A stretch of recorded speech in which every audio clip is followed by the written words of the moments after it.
सभी बच्चों को नमस्कार। मैं धीरज सिंह आप लोगों का आस्था एजुकेशन के यूट्यूब चैनल पर स्वागत करता हूं। आपको कई वीडियोस मिल चुके होंगे, जैसे क्वाड्रेटिक इक्वेशन में कैसे किसी भी क्वेश्चन को टैकल किया जाए। आपको डिफरेंशिएशन के वीडियोस मिले होंगे। आपको अरिथमेटिक में कई सारे वीडियोस मिले होंगे कि अगर ऐसे क्वेश्चन एग्ज़ाम में आए तो आपको टैकल कैसे करना है। इसी कड़ी को आगे बढ़ाते हुए आज मैं आपको रीजनिंग का एक छोटा सा टॉपिक सिखाऊंगा और उस टॉपिक का नाम है घड़ी। घड़ी में मैं आज आपको 3 टाइप के क्वेश्चन दिखाऊंगा कि अगर ये 3 टाइप के क्वेश्चन आपको एग्जाम में मिले तो आपका अंदाज क्या होना चाहिए और आपको कैसे टैकल करना है। 3 अंदाज पे आज क्वेश्चन मैं आपको सिखाऊंगा घड़ी में। तीनों टाइप मैं आपके सामने लिख देता हूं कि ये तीनों टाइप आपके एग्जाम में कैसे आएंगे। पहला, अगर आपसे घड़ी में कभी भी एंगल पूछे, एंगल का मतलब कोण। अगर कभी भी आपसे घड़ी में एंगल पूछे तो एंगल का मतलब होता है कोण। दूसरा टाइप आप सीखेंगे, कोई भी समय देकर आपसे मिरर इमेज पूछ लेगा। कोई भी समय देकर आपसे मिरर इमेज पूछ लेगा। मिरर इमेज का मतलब है दर्पण प्रतिबिंब। कोई भी समय देकर आपसे मिरर इमेज पूछ लेगा। और तीसरा टाइप इसी में आज सीखेंगे, वाटर इमेज। वाटर इमेज को बोलते हैं जल प्रतिबिंब। वाटर इमेज को बोलते हैं जल प्रतिबिंब। तो इन तीनों को बारी बारी से देखेंगे कि अगर इन तीनों पर क्वेश्चन है तो आपको कैसे करना है और छोटे छोटे रिजल्ट आपको कैसे ध्यान रखने हैं। अगर आपको छोटे छोटे रिजल्ट ध्यान है ना तो आप बिल्कुल आराम से यहां से क्वेश्चन कर पाएंगे। तो चलिए पहले टाइप पे चलते हैं कि कैसे भी आपको एंगल निकालना है।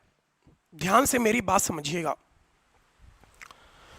पहले थोड़े से एप्लीकेशन के बारे में जान लेते हैं। मैं आपके सामने एक छोटा सा घड़ी बना रहा हूं। यहां पर आपका समय होता है 12, इधर आपका नंबर होता है 3, यहां पे नंबर आपका 6 और इधर आपका नंबर होता है 9। 12 और 3 के बीच में यहां पर मिलेगा 1 और 2। 3 और 6 के बीच में आपको मिलेगा यहां पे 4 और 5। 6 और 9 के बीच में आपको मिलेगा 7 और 8। 9 और 12 के बीच में आपको मिलेगा 10 और 11। तो यहां पे इस घड़ी की बात हो रही है। आप ये मत समझना कि यहां पे डिजिटल घड़ी की बात हो रही है। जैसे रेलवे स्टेशन पर यदि 22 बजते हैं ना तो यहां पे 22 थोड़ी बजेगा। यहां पे 22 का मतलब है 10 बजना। यहां पे 12 के बाद 13 नहीं बजता है, यहां पे 12 के बाद 1 बजेगा। यहां पे 12 के बाद 14 नहीं बजेगा, 14 के लिए आपको 2 लिखना है। 15 के लिए आपको 3 लिखना है। 18 के लिए आपको 6 लिखना है और 23 के लिए आपको क्या लिखना है, 11। जब रेलवे स्टेशन पर 24 बजते हैं ना तब भी इसका मतलब है 12 बजना। तो यहां पे डिजिटल वॉच की बात नहीं होगी। जो पुराने समय का घड़ी है या जो आपके घर में दीवार पर घड़ी लगा होगा उस घड़ी के बारे में चर्चा होगी। और इस घड़ी के बारे में केवल आपको 2 सुई पर ध्यान रखना है। जैसे मान लो एक सुई मैंने बनाया 3 पर और एक सुई मैंने बनाया 12 पर। कई बच्चे ये बोलेंगे ये किसकी सुई है? ये भाई घंटे की सुई है। जिस भी सुई में 2 एरो होते हैं ना वो घंटे की सुई होती है। और जिस सुई में 1 एरो होगा वो आपका मिनट का सुई होगा। मैंने ये बोला कि जिस सुई में 2 एरो होंगे वो घंटे की सुई होगी और जिस सुई में 1 एरो होंगे ना वो मिनट की सुई होगी। यहां पे सेकंड की सुई के बारे में कभी भी चर्चा नहीं होता है। केवल 2 सुई के बारे में हमेशा चर्चा होगा, एक आपका घंटे की सुई और एक आपका मिनट की सुई। जैसे मान लो आपसे पूछ ले कि भाई 3 बजे कितने एंगल बनेंगे। 3 बजे मिनट की सुई और घंटे की सुई के बीच में कोण क्या होगा, मतलब कि एंगल क्या होगा। तो यहां पे तो आपने बहुत आसानी से बता दिया कि ये दोनों सुइयां आपस में लंबवत हैं, आपस में परपेंडिकुलर है, इसलिए 90 डिग्री का कोण होगा। अगर हम आपसे यहां पे ये पूछे ना कि भाई 6 बजे बताओ, 6 बजे का मतलब ये है कि घंटे की सुई 6 पर होगी और मिनट की सुई 12 पर होगी। अगर मैं इसमें आपसे एंगल पूछूं तो आप ये बोलेंगे कि अच्छा ये दोनों तो बिल्कुल सीधी रेखा में है, ये दोनों बिल्कुल स्ट्रेट लाइन में है, और स्ट्रेट लाइन में एंगल कितना बनता है 180 डिग्री। सरल रेखा में एंगल कितना बनता है 180 डिग्री। तीसरा केस ऐसा भी हो सकता है कि घंटे की सुई 12 पर हो और मिनट की भी सुई 12 पर हो। इसलिए देखो मैंने यहां पे 3 एरो बनाया है कि घंटे की सुई के लिए 2 एरो और मिनट की सुई के लिए 1 एरो। अगर आपसे 12 बजे पूछे कि मिनट की सुई और घंटे की सुई के बीच में एंगल क्या होगा, तो ये दोनों एक ही रेखा पर हैं, ये दोनों एक ही रेखा पर हैं, या फिर दोनों समांतर हैं। अगर ये दोनों समांतर है ना, इसका मतलब कि इनके बीच का एंगल 0 डिग्री है। अगर कोई भी 2 लाइन समांतर होगी ना, तो इनके बीच का एंगल होता है 0 डिग्री। तो 3 केस आपको पता होने चाहिए कि जब कोई घड़ी एक दूसरे के ऊपर आ जाती है, एक दूसरे के साथ आ जाती है, तो एंगल बनता है 0 डिग्री। जब कोई एक घड़ी में घंटे की सुई और मिनट की सुई आपस में विपरीत होती हैं या फिर आमने सामने, तो एंगल होता है 180 डिग्री। जब किसी घड़ी में मिनट की सुई और घंटे की सुई आपस में लंबवत होती हैं, परपेंडिकुलर होती हैं, तो उसमें एंगल बनता है 90 डिग्री। तो ये तीनों तो बहुत लोग निकाल लेते हैं, लेकिन गेम कहां पर है, उस गेम को समझिए। अगर आपसे ये पूछ ले कि 3:05 पर मिनट की सुई और घंटे की सुई के बीच में एंगल क्या होगा, आपसे यदि ये पूछ ले कि 8:20 पर घंटे की सुई और मिनट की सुई के बीच में एंगल क्या होगा, तो मैं आपके सामने रिजल्ट लिखने वाला हूं कि अगर कभी भी आपसे किसी भी समय का एंगल पूछे, ध्यान से मेरी बात सुनना, किसी भी घड़ी में घंटे की सुई और मिनट की सुई के बीच में एंगल पूछे, तो आपको केवल एक रिजल्ट यही ध्यान रखना है कि 11/2m और माइनस में 30 गुने h। ये जो कई टीचर्स या फिर यूट्यूब पे सिखाते कि आगे पीछे माइनस प्लस करो, कुछ भी नहीं है। केवल आपको ये एक रिजल्ट ध्यान रखना है, और जितने भी टाइप के एंगल होंगे ना, आप बिल्कुल आराम से निकाल लेंगे। एंगल निकालने के लिए आपको बस यही ध्यान रखना है, 11/2m माइनस में 30h। m का मतलब आप समझ गए होंगे कि यहां पे मिनट का समय रखना है, और h का मतलब है कि यहां पे घंटे का समय रखना है।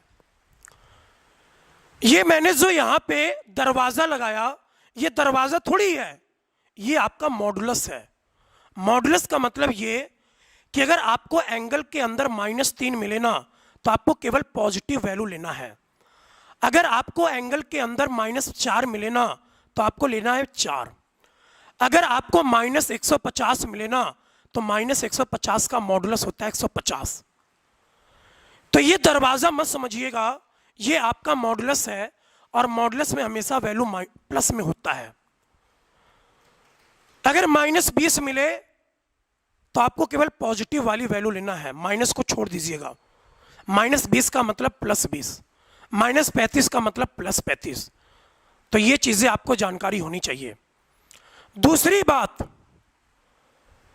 कभी भी किसी भी घड़ी में ना मिनट की सुई और घंटे की सुई के बीच में जो एंगल होगा, ये हमेशा 180 डिग्री से कम होता है या फिर 180 डिग्री के बराबर।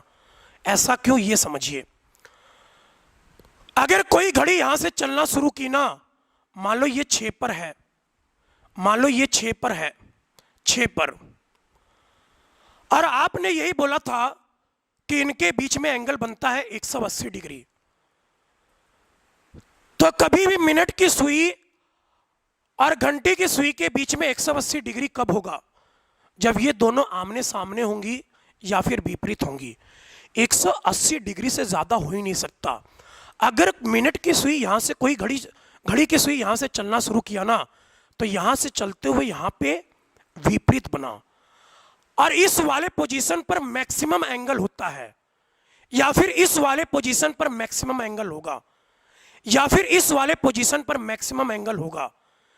लेकिन जब ये घंटे की सुई फिर इधर चलना शुरू करेगी ना, तो यहां पे एंगल कम होने लगेगा, 180 डिग्री से कम होने लगेगा।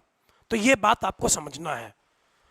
तो आपका जवाब ये होगा कि अच्छा, यदि 180 डिग्री से ज़्यादा मिले तो आपको ये ध्यान रखना है कि कभी भी यदि 180 डिग्री से ज़्यादा मिला तो आप 360 डिग्री से घटा देंगे। कभी भी एंगल 180 डिग्री से ज़्यादा मिला तो आप 360 डिग्री से क्या करेंगे, घटा देंगे।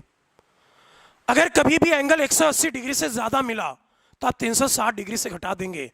ऐसा कोई यो समझो, मान लो मैंने यहाँ पे 3 पर घंटे की सुई बनाया, 12 पे मैंने बनाया मिनट की सुई, यहाँ पे एंगल है 90 डिग्री, तो ये वाला जो एंगल होगा ना, ये आपका 270 होगा, क्योंकि किसी भी सर्कल में टोटल एंगल होता है 360, और यदि आपको ये बाहरी वाला कोण मिला ना, तो आंतरिक के लिए 360 में से 270 माइनस करना होगा, मतलब कि 360 माइनस 270 बराबर 90। तो कहानी बस यही है।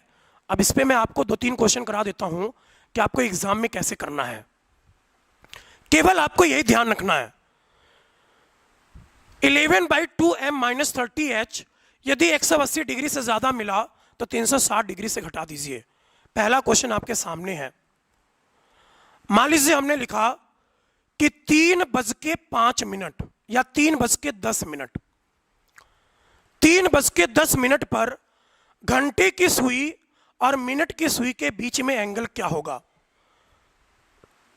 3:10 पर घंटे की सुई और मिनट की सुई के बीच में एंगल क्या होगा। तो देखो यहाँ पे मिनट का समय है 10 और घंटे का समय है 3, बस वैल्यू रख दीजिए कि 11/2 गुने m का मतलब 10 है, मिनट की जगह आपको 10 दिया, और माइनस में 30 गुने 3, और माइनस में 30 गुने 3, तो आप खुद ही देखेंगे कि ये 2 से 5 बार 11 गुने 5 बराबर 55 बना, और 30 गुने 3 बराबर 90 बना। 55 माइनस 90 बराबर आपका होता है -35। 55 माइनस 90 बराबर आपका होता है -35। लेकिन अभी मैंने आपको यह बताया कि माइनस वाली वैल्यू नहीं लेना है। तो देखो इनके बीच का एंगल कितना बना, 35 डिग्री। 3:10 पर घंटे की सुई और मिनट की सुई के बीच में एंगल कितना बना, 35 डिग्री। अगर आपसे क्वेश्चन ये पूछे, दूसरा क्वेश्चन, 3 एग्जाम्पल मैं करा देता हूं कि 8:20 पर 8:20 पर घंटे की सुई और मिनट की सुई के बीच में एंगल क्या होगा। तो देखो केवल आपको ध्यान यही रखना है, 11/2m, m की जगह आपको 20 मिला, और 30 गुने h की जगह आपको मिला 8। धड़ाक से आंसर मिलेगा। m की जगह आपको मिनट का समय रखना है, और h की जगह आपको घंटे का समय रखना है। तो देखो ये 2 से 10 बार, 11 दाह में 110, और 30 अट्ठा 240। 110 माइनस 240 आपका होगा -130। इसीलिए मैंने यहां पे मॉडुलस लगाया था कि कभी भी एंगल माइनस में नहीं होगा, और इस -130 का मतलब है +130। तो 8:20 पर घंटे की सुई और मिनट की सुई के बीच में कोण कितना बना, 120 डिग्री। एक लास्ट एग्जांपल देख लीजिए, क्वेश्चन नंबर 3। अगर आपसे एग्जाम में यह पूछे 7:40 पर 7:40 पर घंटे की सुई और मिनट की सुई के बीच में एंगल कितना होगा। ध्यान से देखिएगा, 11/2m, मिनट की जगह आपको 40 मिला है, मिनट की जगह आपको 40, और माइनस में घंटे की जगह आपको 7 मिला। तो हमने यहां पे लिखा 30 गुने 7।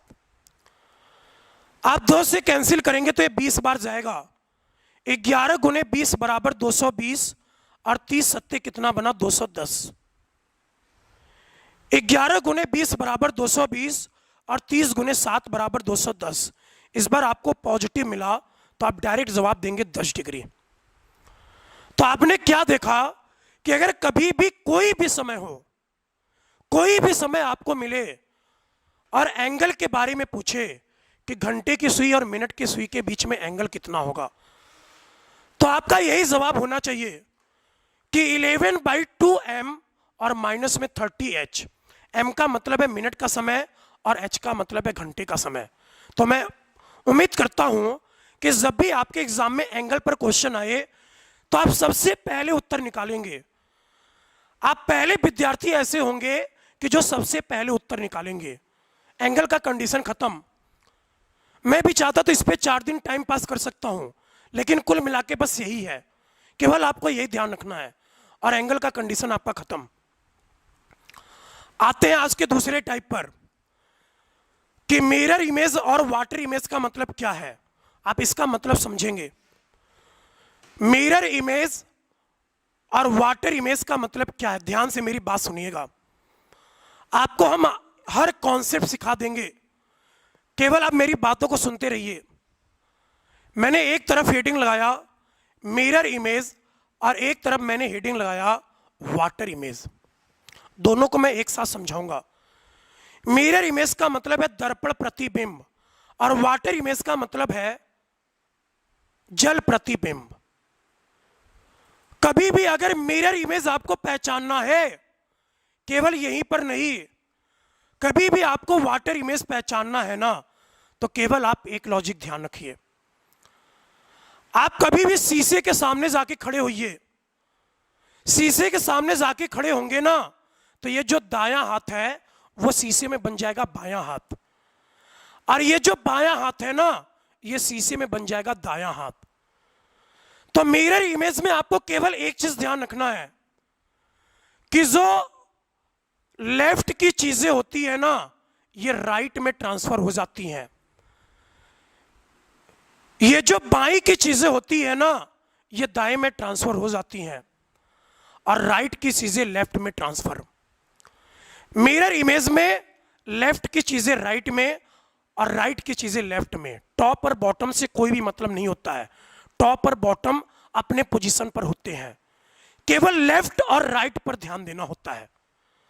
वाटर इमेज, कभी भी आप गंगा किनारे जाइए ना, तो जो आपका सिर है वो सबसे पहले दिखाएगा, और जो आपका पैर है ना, वो दूर की तरफ भागेगा। तो वाटर इमेज में आपको यह ध्यान रखना है कि टॉप की चीजें बॉटम में ट्रांसफर होती हैं, टॉप की चीजें बॉटम में ट्रांसफर, और बॉटम की चीजें टॉप में ट्रांसफर। मिरर इमेज में टॉप और बॉटम को बिल्कुल भी ध्यान मत देना। वाटर इमेज में लेफ्ट और राइट को बिल्कुल भी ध्यान मत देना, वो अपने पोजीशन पर रहेंगे। मिरर इमेज में केवल लेफ्ट की चीजें राइट में और राइट की चीजें लेफ्ट में। वाटर इमेज में टॉप की चीजें बॉटम में और बॉटम की चीजें टॉप में। तो देखिए, मैं आपको एक एग्जांपल बताता हूं घड़ी से ही। मान लीजिए मैंने यहां पे 3 बजे का समय बनाया, मैंने यहां पे 3 बजे का समय बनाया, और आपको चाहिए मिरर इमेज। आपको इस घड़ी का मिरर इमेज बनाना है।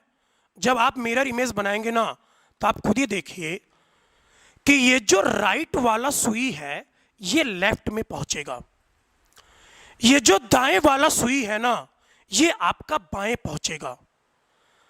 तो 3 के सामने आपको पता होता है कि 3 के सामने आपको 9 मिलता है। तो देखो, मैंने 3 को ट्रांसफर कर दिया 9 पे, और ऊपर की चीजें में कोई भी चेंज नहीं होगा। मिरर इमेज में बॉटम और टॉप में कोई भी चेंज नहीं होगा, केवल राइट की चीजें लेफ्ट में और लेफ्ट की चीजें राइट में चेंज होती हैं, और किसी भी पोजीशन में कोई भी बदलाव नहीं होता। आप नॉन वर्बल में भी मिरर इमेज वाटर इमेज पढ़ेंगे ना, तो केवल यही कॉन्सेप्ट ध्यान रखिए। तो आपने यहां पर क्या देखा कि जिस टाइम का मैंने आपसे मिरर इमेज पूछा, उस टाइम का मिरर इमेज यहां पे मिला। मैंने आपसे 3 बजे का मिरर इमेज पूछा, तो 3 बजे का मिरर इमेज क्या बना, 9 बजे। और इन दोनों समय का जो योग बनाना, इन दोनों समय का योग बना 12 घंटे। इधर आपका 3 बजे है और इधर आपका 9 बजे है। लॉजिक समझिए कि एग्जाम में क्या ध्यान रखना है कि 9 + 3 बराबर बना 12।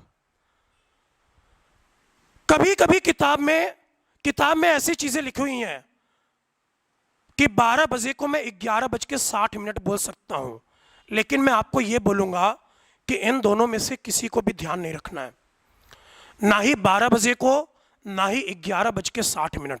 ऐसा इसलिए, अगर मान लो आपसे 12:45 का मिरर इमेज पूछा तो 11 में से आप 12 को माइनस नहीं कर पाएंगे। तो कभी भी आपसे मिरर इमेज पूछे, और अभी मैंने आपको बताया था कि जब इस घड़ी में 12 बजते हैं ना तो रेलवे स्टेशन पर 24 बजता है, तो हम यहां पे 24 के हिसाब से जाएंगे, हम यहां पे 24 के हिसाब से जाएंगे और 24 को आप ये लिखेंगे 23:60, क्योंकि मैंने यहां से 1 घंटे उधार लिया तो 1 घंटे मिनट में हो जाता है 60 मिनट, तो 23:60। तो अगर आपसे किसी भी टाइम का मिरर इमेज पूछे तो आप 23:60 में से उस टाइम को माइनस कर दीजिए, 23:60 में से उस टाइम को माइनस कर दीजिए, कहानी खत्म। ऐसे ही अगर आपसे वाटर इमेज पूछे तो केवल आपको यह ध्यान रखना है कि 17:90 में से टाइम को माइनस कर देना है, 17:90 में से आपको टाइम को माइनस कर देना है। यह आपका वाटर इमेज है। अगर कोई भी टाइम आपसे पूछे, किसी भी टाइम का मिरर इमेज वाटर इमेज, तो आप 17:90 में से टी को माइनस कर देंगे, क्योंकि जब आप वाटर इमेज देखेंगे ना तो दोनों टाइम का सम बनेगा 6:30 बजे, और 6:30 बजे को आप लिखते हैं 18:30, और 1 घंटे को मैंने इधर ट्रांसफर किया तो 30 + 60 = 90। मैंने यहां पे 18:30 इसलिए नहीं लिया क्योंकि सभी किताब में 18:30 दिया हुआ है और सभी टीचर भी 18:30 बताते हैं। मैंने 18:30 यहां पे इसलिए नहीं लिखा क्योंकि अगर मान लो आपसे ये बोले कि 5:45, आप तो 30 मिनट में से 45 मिनट नहीं घटा पाएंगे, इसलिए मैंने 17:90 लिखा है। तो आपको केवल ये 2 लॉजिक पहचानने हैं। हम आपको 2 क्वेश्चन से बता देते हैं। आपको केवल मिरर इमेज में यही ध्यान रखना है कि 23:60 में से इस रियल टाइम को माइनस कर दीजिए। वाटर इमेज के लिए 17:90 में से रियल टाइम को माइनस कर दीजिए, जो भी टाइम पूछे। दोनों क्वेश्चन में एक एक साथ लेकर चलूंगा। मैंने आपके सामने पहला क्वेश्चन लिखा, ध्यान से देखिएगा कि 3:35, 3:35 का मिरर इमेज भी बताइए और 3:35 का वाटर इमेज भी बताइए। ये मिरर इमेज है और ये आपका वाटर इमेज। 3:35 का मिरर इमेज बताइए और 3:35 का वाटर इमेज। तो ध्यान से देखिएगा आप, मैंने आपको मिरर इमेज के लिए बताया कि 23:60 में से रियल टाइम को माइनस करिए, तो आप 3:35 को माइनस करेंगे। 60 में से 35 गया तो यहां पे बना 25, 23 में से 3 गया तो यहां पे बना 20, 60 में से 35 गया तो यहां पे बना 25, और 23 में से 3 गया तो यहां पे बना 20। लेकिन आपको ये वाला समय नहीं बताना है। आप रेलवे स्टेशन पर जानते हैं कि जब रेलवे स्टेशन पर 20 बजता है ना तो आप समझते हैं 8 बजे, तो आपका जवाब होगा 8:25 कि 3:35 का मिरर इमेज है, 8:25। वाटर इमेज देखिए, 17:90 में से आपको 3:25 माइनस करना है। 3:25, 90 में से 25 माइनस करेंगे तो आपको यहां पे मिलेगा 35 है, 3:35। 90 में से 35 को माइनस करेंगे तो आपको यहां पे मिलेगा 55, और 17 - 3 = 14। तो ये वाला समय बिल्कुल भी नहीं बताना है, क्योंकि जिस घड़ी की यहां पे चर्चा चल रही है ना, यहां पे 14 नहीं बजता है, यहां पे 12 के बाद 1 और 1 के बाद 2, तो 14 का मतलब होता है 2। तो इस समय का जो वाटर इमेज बना ये 2:55 बना। आपका बना 2:55। एक एग्जाम्पल मैं आपको और समझा देता हूं। एक एग्जाम्पल यहां पे देखिएगा। अगर मैं आपसे यह पूछूं कि 8:37 का आपको मिरर इमेज भी बताना है और आपको वाटर इमेज भी बताना है। 8:37 का आपको मिरर इमेज भी बताना है और आपको वाटर इमेज भी बताना है। जब भी आपसे मिरर इमेज पूछे तो 23:60 में से माइनस करिए और डिजिटल टाइम को इस घड़ी के हिसाब से चेंज करने आना चाहिए। 23:60 में से जब 8:37 माइनस करेंगे ना तो 60 - 37 कितना होगा? 23। और 23 - 8 बराबर कितना बनेगा? 15। लेकिन ये डिजिटल टाइम का समय है और हम यहाँ पे डिजिटल टाइम का समय नहीं बताएंगे, हम यहाँ पे दीवार घड़ी का समय बताएंगे, जो घड़ी आपके घर में लगा रहता है। तो जब रेलवे स्टेशन पर 15 बजते हैं ना तो आपका जवाब होता है 3 बजे, तो फाइनल आंसर आपका बना 3:23। तो 8:37 का जो मिरर इमेज बना वो 3:23। वाटर इमेज देखिए, 17:90 में से आपको 8:37 माइनस करना है। 90 - 37, 10 में से 7 गया 3, 8 में से 3 गया 5, 17 में से 8 गया 9। इस बार आपके घड़ी के हिसाब से समय मिला, यह डिजिटल टाइम नहीं है, यह दीवार घड़ी के हिसाब से समय मिला। तो जब 8:37 का आपने वाटर इमेज देखा तो आपका जवाब मिला 9:53। तो मैंने आज आपको 3 कॉन्सेप्ट सिखाए और तीनों कॉन्सेप्ट से क्वेश्चन एग्जाम में आते हैं। आप कोई भी एग्जाम देने जाएं, एंगल पूछे 11/2m - 30h मॉडुलस के अंदर हमेशा पॉजिटिव वैल्यू। मिरर इमेज पूछे लेफ्ट की चीजें राइट में, राइट की चीजें लेफ्ट में, इसलिए दोनों समय का योग बनता है 12 घंटे। और 12 घंटे को मैंने यहां पे लिखा 24 घंटे, 24 घंटे को मैंने लिखा 23 घंटे 60 मिनट। वाटर इमेज पूछे टॉप की चीजें बॉटम में, बॉटम की चीजें टॉप में, इन दोनों में समय का योग बनता है 6.5 घंटे। 6.5 घंटे को मैंने लिखा 18.5। 18.5 घंटे में 1 घंटे मैंने उधर शिफ्ट किया तो 60 + 30 = 90 मिनट, मतलब कि 17 घंटे 90 मिनट। तो मिरर इमेज में 23:60 में से माइनस करना है और वाटर इमेज में 17:90 में से माइनस करना है। आने वाले समय में मैं आपको रीजनिंग के ऐसे बेहतरीन तरीके सिखाऊंगा कि जो एग्जाम में बहुत ज़्यादा हेल्प करेंगे। मैं आपको इसमें PhD नहीं कराऊंगा, जो एग्जाम में सटीक क्वेश्चन आते हैं ना केवल मैं आपको वही बताऊंगा। तो इस वीडियो में इतना ही। इस महामारी के दौर में अपने आप को सुरक्षित रखें। आपका अपना धीरज। जय हिंद, जय भारत।